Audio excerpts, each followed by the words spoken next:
Le leader de la France Insoumise n'a sans doute aucune idée de la performance qu'il a réalisée ici, dans cette commune de 1900 habitants du Pays Welsh. Jamais un candidat à la gauche du Parti socialiste n'avait atteint un tel score.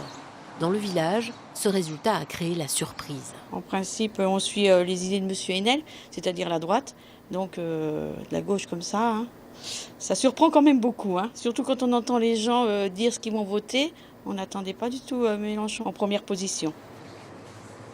C'est global en France, j'ai l'impression quand même que les gens ont voulu voter pour quelqu'un d'autre que Marine Le Pen, pour dire on n'est pas d'accord un peu avec la politique qui est menée, et voilà, simplement.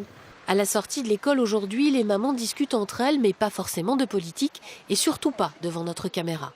Pour celles qui s'y collent, la conclusion est sans appel. Qu'est-ce que vous avez pensé quand vous avez vu ça, que Mélenchon arrive en tête à la Poutroie ? Qu'il y avait beaucoup de rouge. de rouge.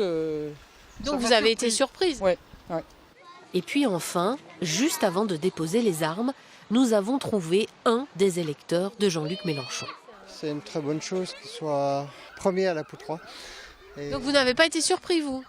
Pas du tout, je pense que sa campagne a été un peu exemplaire. Et il apporte des valeurs, à mon avis, essentielles. Mais dans ce résultat du premier tour de la présidentielle, il y aurait aussi des raisons très locales, comme un projet d'extension de mairie jugé démesuré par une partie de la population.